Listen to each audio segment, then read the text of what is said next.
अस्सलाम वालेकुम नाजरीन, आपका खबर उर्दू के ताज़ा डिबेट में खैर मकदम है।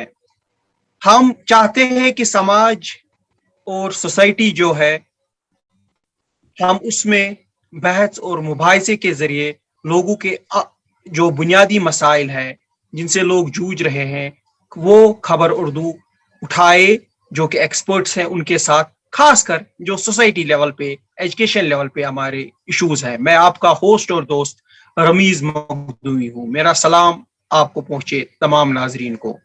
आज हमारे साथ दो एमिनेंट एक्सपर्ट है। जीएन वार साहब है, जो किसी तारुफ के मोहताज नहीं है, प्राइवेट स्कूल एसोसिएशन के सदर भी है और हमारे वादी कश्मीर के मशहूर एकेडमिशियन एजुकेशनिस्ट है। पॉलिसी मेकिंग में भी एजुकेशन के बढ़ चढ़ कर हिस्सा लेते हैं। बड़ा इनका नजरिया है एजुकेशन पे। सर, आपका खैर मकदम है प्रोग्राम में। मेरे शुक्रिया साथ आपका रमीज और है साहब। डॉक्टर मेरे साथ और है डॉक्टर रुखसाना नजीब जी, जिन्होंने कोविड में बेमिसाल काम किया as a COVID expert, as a critical care HOD of GMC, जो एक मेडिकल एकेडमिशियन है, डॉक्टर है, लीडर है, एचओडी है एसएमएचएस की, और किसी तौरफ की मोहताज वो भी नहीं है। काफी नुमाया सर्विसेज कोविड और कोविड से पहले भी उन्होंने वादी के हेल्थ सेक्टर को दी है। मैम, आपका भी खैर मकदम है रुखसाना जी। शुक्रिया।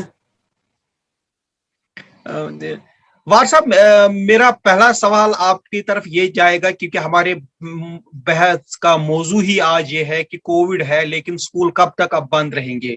मेरा पहला सवाल है जो वालिदैन करना चाहते हैं कि as a private school president, as a educationist, आपका क्या ख्याल है? Is it time to open schools? क्या स्कूल्स को अब खुला छोड़ देना चाहिए बच्चों के लिए?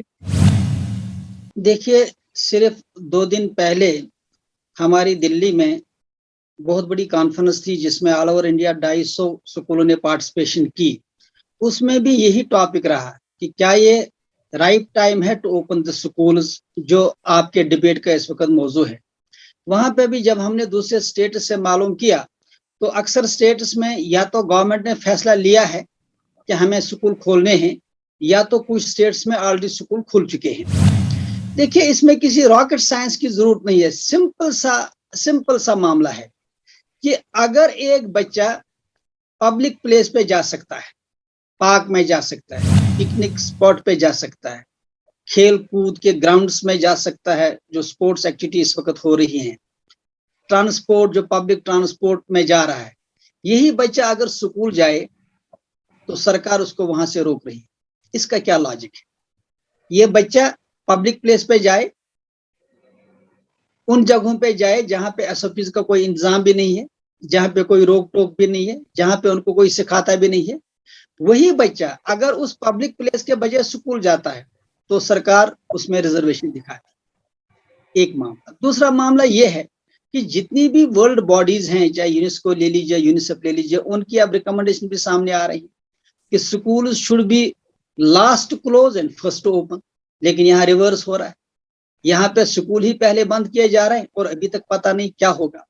अब इस वक्त सिचुएशन है कि जो हमारे पास पेरेंट्स के फोन आ रहे हैं, जो हमारे पास बच्चों के फोन आ रहे हैं, इस वक्त बहुत ही एक अजीब सा माहौल है कि पेरेंट भी, बच्चे भी डिप्रेशन का शिकार होते जा रहे हैं। साइकोलॉजिकल प्रॉब्लम्स हो रही है, सोशल प्रॉब्लम्स हो रही। क्योंकि देखिए, एक बच्चे को अगर आप 1 ही महीना स्कूल से रोकते हैं, जो लर्निंग लॉस है, एक्सपर्ट्स कहते हैं वो 2 महीने का होता है, यानी दुगना लर्निंग लॉस होता है। अगर आप बच्चे को 1 महीने के लिए रोकते हैं, मीन्स लर्निंग लॉस 2 महीने का हो जाएगा। सवाल यह कि चलिए आप स्कूल बंद रख लेते हैं, तो सरकार के पास क्या ऑप्शन है, क्या अल्टरनेटिव इस लर्निंग लॉस को मिनिमाइज करने के लिए? मैं खत्म करने की बात नहीं करता, मैं सिर्फ कहता हूं कि ये लर्निंग लॉस को कैसे आप कम करेंगे, जबकि ऑनलाइन क्लास के बारे में हर एक जानता है कि ऑनलाइन क्लासेस 30% से ज्यादा इफेक्टिव नहीं है, बल्कि 30% भी एक तरह से ज्यादा ही है। क्योंकि हर एक जानता है कि इस वक्त एक इमरजेंसी चूंकि थी, वही बात something is better than nothing, क्योंकि एक इमरजेंसी थी, उसमें ऑनलाइन क्लास का सहारा लिया गया। लेकिन अब ये आहिस्ता आहिस्ता आहिस्ता आहिस्ता ऐसा हो रहा है कि जैसे ऑनलाइन क्लास सब बंद होने का नाम नहीं ले रहे, जैसे फिजिकल क्लासेस अब भी प्रॉब्लम है। अब ये टाइम आ चुका है जो हम पेरेंट्स का फीडबैक आपके मीडियम के थ्रू रखना चाहेंगे। बच्चों का फीडबैक हमारे पास है, वो यही है कि इस वक्त टाइम आ चुका है जब बच्चों को स्कूल जाने की इजाजत दी जाए। देखिए वार साहब, आप की बातों को आगे बढ़ाते हुए मैं रुखसाना मैम के पास जाता हूँ। डॉक्टर साहब, आप मुझे बताइए कि इस वक्त का मेडिकल ओपिनियन क्या कह रहा है कि लोग कह रहे हैं कि अब मेडिकल फैटर्निटी को भी सरकार पे जोर देना चाहिए कि स्कूल खुलने चाहिए। डॉक्टर साहिबा, आपका क्या इस पे ओपिनियन है? जी, आजकल जो हमारी सिचुएशन चल रही है तो नंबर ऑफ केसेस बहुत कम है, पॉजिटिविटी रेट भी बहुत कम है और रिकवरी रेट बहुत अच्छी है। तो इस टाइम गवर्नमेंट थोड़ा सा ट्रायल दे सकती है कि फेज्ड मैनर में स्कूल खोल सकती है। लाइक 50% स्कूल आएगा, 50% क्लासेस ऑन हो सकती है और उसमें 50% बच्चे आ सकते हैं। तो अभी ये ट्राई कर सकते हैं, फिर ये देखेंगे कि कैसा रहता है रिस्पॉन्स। और अगर ये बच्चे SOPs को फॉलो करेंगे, लाइक मास्क लगाएंगे, हैंड सैनिटाइज करेंगे और सोशल डिस्टेंसिंग क्लास में भी रखेंगे, तो फेस्ड मैनर में ये इस टाइम ट्राई कर सकते हैं। क्योंकि अभी उतने ज़्यादा केसेस नहीं है, एवरेज कुछ 100 to 125 है और पॉजिटिविटी रेट उतनी ज़्यादा नहीं है। और लेकिन हमारा दूसरा सवाल ये भी रहता है कि 30 लाख हमारे बच्चे हैं आउट ऑफ 1.25 करोड़, तो इनको हम उतना भी रिस्क में नहीं डालना चाहते हैं। तो हमें ये सोच समझ के कदम उठाना है कि स्कूल खोलेंगे कि नहीं। लेकिन जो number of cases every day less है, पॉजिटिविटी रेट भी लेस है, उसे थोड़ा ट्राई कर सकते हैं कि स्कूल खोल सकते हैं। क्योंकि सच में हमें नंबर ऑफ केसेस जो बच्चों के डिप्रेशन के हैं वो बहुत ज़्यादा आ रहे हैं, फिर ड्रग एडिक्ट्स बहुत ज़्यादा हो रहे हैं और बच्चे बिल्कुल भी मतलब दूर रह रहे हैं ना पढ़ाई से।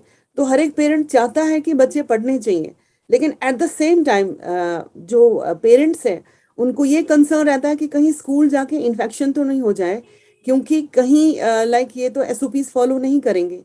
और दूसरी बात ये है कि अगर हम देखेंगे कि डेल्टा जो वायरस आ रहा है उसकी जो इन्फेक्टिविटी रेट है और वो ज़्यादा कंटेजियस है, इसलिए वो रिस्क भी है। हमें दोनों चीज़ें देखने हैं, रिस्क फैक्टर्स कितने हैं और कितना बेनिफिट है। लेकिन ओवरऑल अगर हम देखेंगे तो life is more important then education this time, because this will go. जैसे हमें लग रहा है कि ये अब पैंडेमिक से एंडेमिक बनेगा, ये हमारी सोसाइटी में वायरस रहेगा और इसका इन्फेक्टिविटी रेट उतना ज्यादा नहीं रहेगा। तो अगर हम 1-1.5 महीना वेट करके देखेंगे कि क्या होगा, तो आहिस्ता आहिस्ता स्कूल खोल सकते हैं। और दूसरा है कि अगर वैक्सीनेशन हो जाएगा बच्चों का, जैसे कह रहे हैं कि सितंबर में स्टार्ट हो रहा है वैक्सीनेशन, तो वो ज्यादा अच्छा रहेगा हमारे बच्चों के लिए। क्योंकि वैक्सीनेशन से अगर ये इन्फेक्शन इनको कैरी भी हो जाएगा, लेकिन वैक्सीनेशन के बाद उनका जो डिजीज की सिवियरिटी होती है वो लेस होती है। तो ओवरऑल हमें देखना है कि अगर हम स्कूल खोलेंगे तो बच्चों को कितना रिस्क है। एट द सेम टाइम हम ये भी देख रहे हैं कि इस टाइम बहुत लेस केसेस आ रहे हैं, तो फेज्ड मैनर में स्कूल खोल सकते हैं। वहां पे अगर 10 क्लासेस है तो 5 क्लासेस खोल सकते हैं।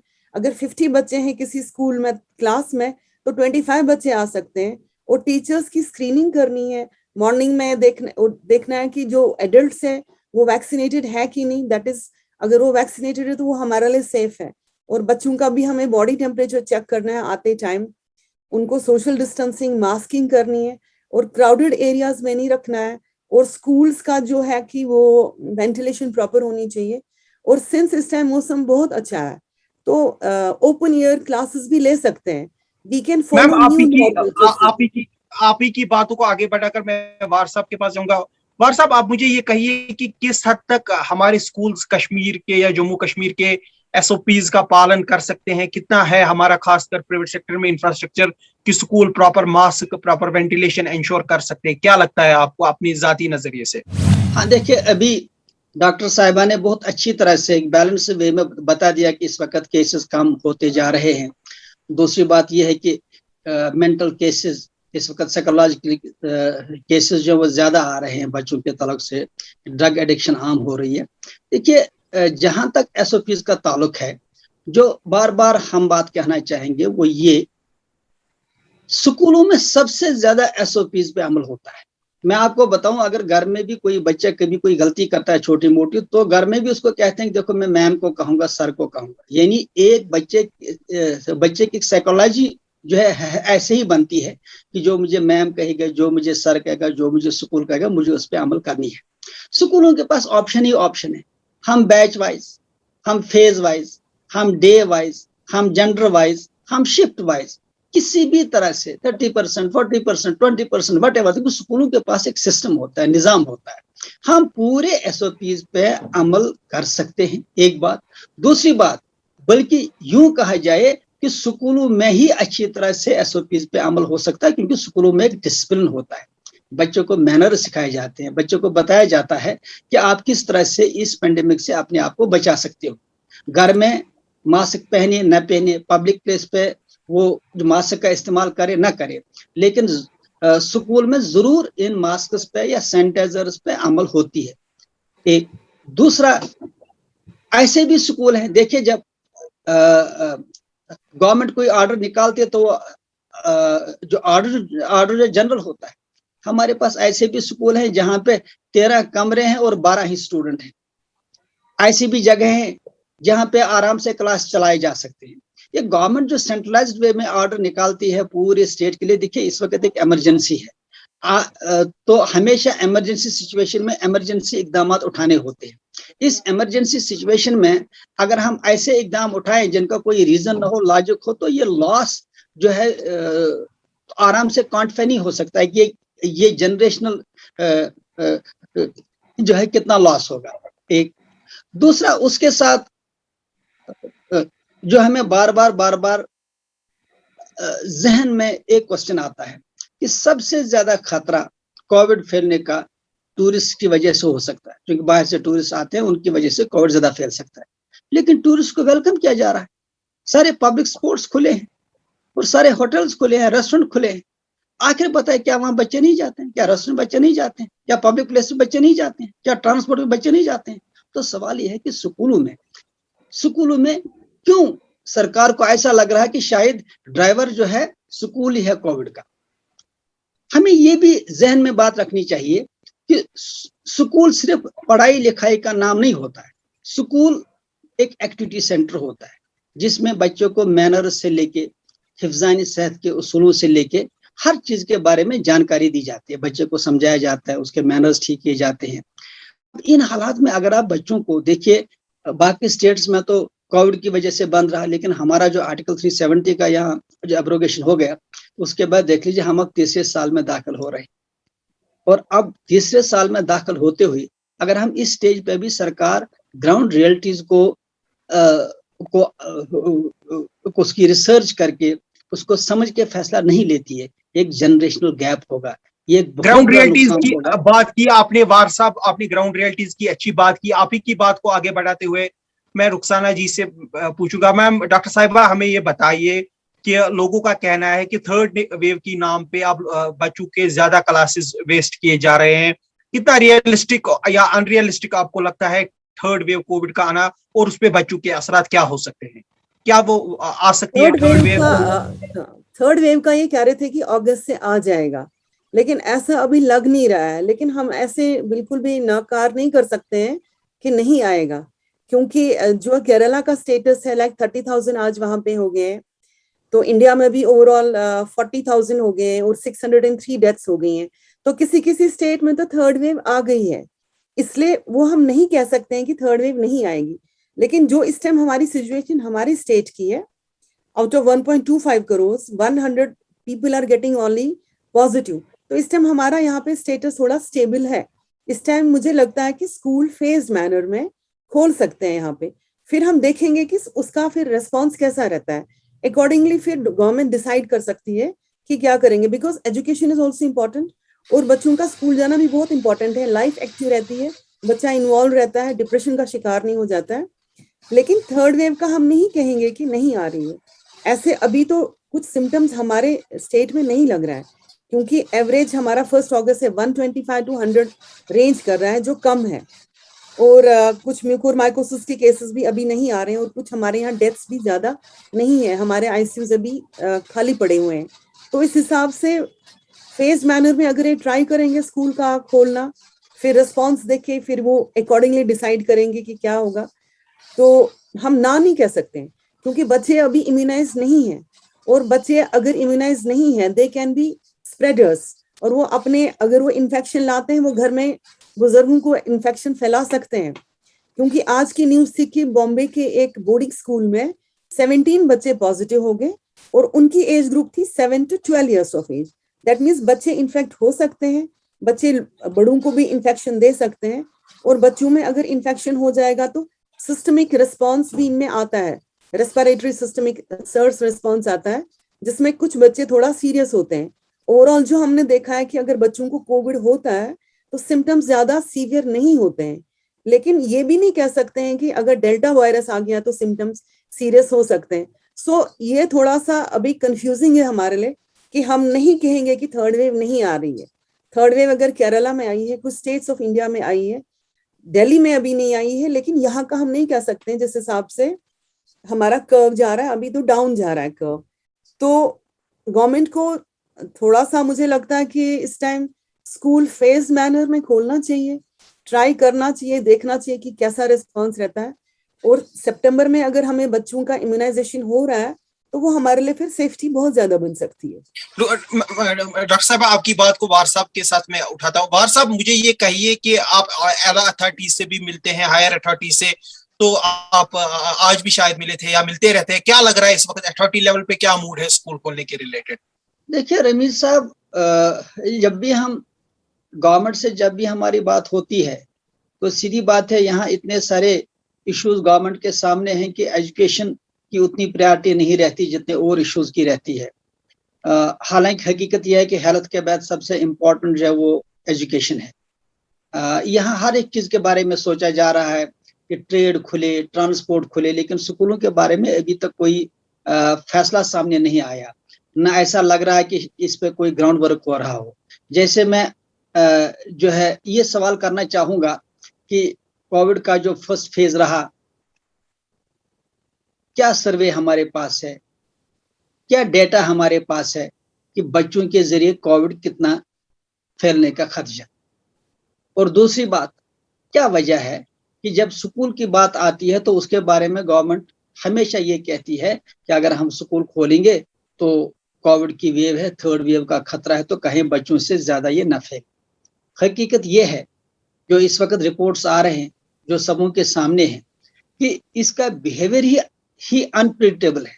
कोई प्रिडिक्ट नहीं कर सकता कि इसका बिहेवियर क्या रहेगा। जैसे डेल्टा वगैरह की बात हो रही, मान के चलिए जो for the sake of argument कि ये सही है कि बच्चे इससे ज्यादा इन्फेक्ट होंगे, लेकिन हमारा क्वेश्चन ये है कि ये बच्चे घरों में ही तो नहीं रहते, ये बच्चे तो पब्लिक प्लेस में भी जाते हैं, ट्रांसपोर्ट भी यूज करते हैं, ये फंक्शंस में भी जाते हैं, ये रेस्टोरेंट्स में भी जाते हैं, ये स्पोर्ट्स एक्टिविटी बड़े बड़े स्टेडियम्स में जाते हैं। वहां ये कोविड का खतरा सरकार को नजर क्यों नहीं आ रहा? क्या कोविड सिर्फ और सिर्फ स्कूल में ही है? एक बात। दूसरी बात, जैसे डॉक्टर साहब ने बहुत अच्छी तरह से बैलेंस्ड वे में बात सामने रखी कि एसओपीज का अगर ख्याल रखा जाए, स्कूलों से ज्यादा एसओपीज कहाँ मेंटेन हो सकते हैं? स्कूलों में बाकायदा एक निजाम है, एक डिसिप्लिन है, स्टाफ अवेलेबल है। स्कूलों में तो एसओपीज पे आराम से अमल हो सकता है। सरकार जब टूरिस्ट को वेलकम कर सकती है, जब दूसरी पब्लिक प्लेस पे कोई बैन नहीं है, मार्केट्स में कोई एसओपीज पे अमल नहीं हो रहा है, तो वजह यह है कि बच्चों को तालीम से हम दूर रखें। कब तक? हर एक मेरा आखिरी सवाल आपसे ये है इस डिबेट का कि आप पेरेंट्स एक अहम स्टेक होल्डर है हमारे एजुकेशन का, पेरेंट्स से इस वक्त क्या फीडबैक आपको मिल रहा है ग्राउंड पे? देखिए, हमारे पास इस वक्त पेरेंट्स की तरफ से डिस्ट्रेस कॉल्स आ रही हैं। बच्चों के साथ हम कोशिश कर रहे हैं कि किसी हद तक, ज्यादा तो नहीं, कम से कम हद तक कुछ न कुछ राब्ता बनाए जो रखें। जो बच्चों से हमारी बात होती है इस वक्त, तो काफी बच्चे डिप्रेशन का शिकार है। देखिए, बच्चा पिछले 2.5 सालों से घर में है, वो अपने पीर ग्रुप से स्कूलों में नहीं मिल पा रहा है, टीचर से उसकी इंटरेक्शन नहीं है, एक्स्ट्रा करिकुलर एक्टिविटीज में पार्ट नहीं ले रहा है, उसकी सोशल प्रॉब्लम्स हो रही है, साइकोलॉजिकल प्रॉब्लम्स पैदा हो रही हैं। काफी बच्चों में इस वक्त इम्बैलेंस हर तरह से हो रहा है। यही वजह है कि इस वक्त जो हमें फीडबैक आ रहा है कि इस वक्त पेरेंट्स की डिमांड है, बल्कि बहुत सारी जगहों पे आपने देखा होगा रमीज साहब के पेरेंट्स ने जुलूस तक भी निकाला कि स्कूल खोलिए, क्योंकि अब काफी टाइम हो गया। कब तक, मुझे बताए, कब तक आप स्कूल बंद रखेंगे? और स्कूल को बंद रखे कितना जनरेशनल गैप हो जाएगा, कितना बहुत ज्यादा लर्निंग लॉस होगा। जो है ये फ्यूचर का मामला है। और बच्चे किसी कौम का फ्यूचर होता है अगर हम उनको इसी से रोकें। अब जो हमारे इस वक्त फीडबैक है, ड्रग्स तो छोड़िए वो तो आम हो ही रहा है, लेकिन उसके साथ साथ बच्चों में जो साइकोलॉजिकल डिप्रेशन इस वक्त आ रहा है, जो सोशल प्रॉब्लम्स आ रही है, वो हमारे लिए एक सबसे बड़ा चैलेंज है। खुदा वाह बेहतर साहब, जानता है। आप ही की बातों को आगे बढ़ाकर मैं डॉक्टर साहबा से एक आखिरी क्वेश्चन करूंगा उनसे भी। डॉक्टर साहबा, मुझे ये बताइए, कहीं वैक्सीन का इंतजार करते करते बच्चों के लिए हम एक और साल तो बच्चों का नहीं ऐसा ही निकाल देंगे और उससे फिर बाकी प्रॉब्लम्स बढ़ जाएगी? कितना रियलिस्टिक है आपके बच्चों का वैक्सीन आ जाएगा यकीनन नियर फ्यूचर में? वैक्सीन तो आ गया है, उसका क्लिनिकल ट्रायल भी हो गया है और इंडिया में स्टार्ट हो रहा है सितंबर से। लेकिन मुझे लगता है कि अगर ये स्कूल ट्राई करेंगे खोलना, उसमें कोई गलत बात नहीं है। Let them see the response. जैसे मैंने कहा, फेज मैनर में 50% स्कूल बच्चे आएंगे, 50% क्लास में आएंगे। एसओपीज ये बच्चे अच्छी तरह स्कूलों में फॉलो करते हैं, उसमें कोई डाउट नहीं है। लेकिन एट द सेम टाइम मैंने कुछ पेरेंट्स से बात की जो कह रहे थे कि हमें डर लगता है कहीं हमारा बच्चा बीमार ना हो जाए। वो भी ऐसे पेरेंट्स हैं जो कहते हैं कि कहीं बच्चा बीमार ना हो जाए स्कूल में जाके, क्योंकि उनको डर लगता है कि कहीं ये एसओपी वहां फॉलो ना करे, माने ना। लेकिन अगर सच में आजकल हमें ट्राई करना चाहिए स्कूल को खोलना, फिर देखो रिस्पॉन्स क्या आ रहा है, अकॉर्डिंगली वी कैन प्रोसीड। क्योंकि स्कूल बंद इजीली भी कर सकते हैं, जैसे खोल सकते हैं तो स्कूल बंद भी कर सकते हैं। अगर 50% स्कूल ऑन है और क्लास में 50% बच्चे आए हैं, वहां वेंटिलेशन बहुत अच्छी है, हैंड सैनिटाइजेशन है, मास्क प्रॉपर करेंगे, masking inside the crowded areas करेंगे, ओपन ईयर क्लासेस ले सकते हैं, तो देर इज नथिंग रॉन्ग। और 50% स्कूल्स में अगर बच्चे 50% ही आएंगे गाड़ी में, स्कूल बसेस में, तो ये ट्रायल दे सकते हैं, आराम से इस टाइम दे सकते हैं। At the same time vaccination start हो रहा है, क्लिनिकल ट्रायल्स इवन 6 months बच्चों पे भी हुआ है यूएसए में। लेकिन in spite of all this, आज 21,000 केसेस अमेरिका में आईसीयू में एडमिटेड है, जो कि इतनी एडवांस कंट्री है। इसीलिए शायद गवर्नमेंट डर रही होगी कि कहीं हम स्कूल खोल के कोई बच्चा बीमार ना हो जाए तो फिर उनपे ये लाइक चढ़ जाएगा इल्जाम कि इन्होंने जी स्कूल खोला है। तो दूसरी बात ये है कि डेल्टा वायरस जो आया है वो 300 times मोर इन्फेक्टिव है, उसका वायरल लोड ज्यादा है। इसीलिए इनको लग रहा है कि ओवरऑल कह रहे हैं कि थर्ड वेव शायद बच्चों पे अटैक करेगी, तब ये थोड़ा गवर्नमेंट डरी हुई है। अदरवाइज ऐसा नहीं है कि गवर्नमेंट बच्चों को महरूम करना चाहती है पढ़ाई से, वैसा नहीं है। लेकिन बच्चों की सेफ्टी भी बड़ी इंपॉर्टेंट है। मैंने कुछ पेरेंट्स से बात की जो कह रहे थे हाँ अगर खोलेंगे तो, लेकिन डर लग रहा है। लेकिन ये भी सच है कि बच्चे घर में तंग आ गए हैं, डिप्रेशन का शिकार हो गए हैं, पढ़ाई इनकी बिल्कुल वेस्ट हो रही है, और जितना बच्चा स्कूल जाता है उतना वो एक्टिव रहता है। लेकिन ये भी हकीकत है कि ग्लोबली पैंडेमिक जो आ गया उसने इतने करोड़ लोगों को इन्फेक्ट किया। हमारे यहाँ भी 5,000 से ज्यादा मर गए, 3,30,000 यहाँ पॉजिटिव हो गए। तो ये हमें मानना है कि वायरस है, हकीकत है, जो कि इन्फेक्ट कर सकता है। इसलिए फेज मैनर में अगर स्कूल खोलेंगे और 50% स्टाफ आएगा और जो वैक्सीनेटेड स्टाफ होगा हमारा, वो तो है ही वैक्सीनेटेड स्टाफ, तो उससे हमें डॉक्टर साहब immunity आपका हम शुक्रिया करते हैं, जेनवार साहब आपका शुक्रिया करते हैं। डॉक्टर साहबा ने एक शानदार बात कही, मेरे खुद के घर ने वायरस का कहर देखा कि ये किस हद तक कहर ढा सकता है। मेरी खुद की अपनी माँ इस वायरस की वजह से चल बसी, पूरी वो इस पॉजिटिव। वायरस से शहीद हो गई। तो मैंने खुद देखा है कि ये वायरस कितना रियल है। वार साहब ने भी प्रीशियस बातें रखी कि बच्चों का डिप्रेशन है, मैम ने भी वो बातें रखी। तो आपका हम तहे दिल से शुक्रिया करते हैं वार साहब, डॉक्टर सुल्ताना जी साहिबा, कि आपने इतने कीमती अल्फाज हमारे साथ शेयर किए और इस एक अच्छे मौजू पर अपना वैल्यूबल फीडबैक हमें शेयर किया। तो नाजरीन, अगले हफ्ते हम एक और शुमारे में एक और नए और ताज़ा डिबेटेबल इशू के साथ, जो समाज की गहराइयों के साथ लिंक्ड हो के साथ आपके साथ डिबेट में फिर से हाजिर हो गए। तब तक आपके मेजबान रमीज मखदूमी की तरफ से आपको वस्सलाम, अपना ख्याल रखिएगा, वस्सलाम।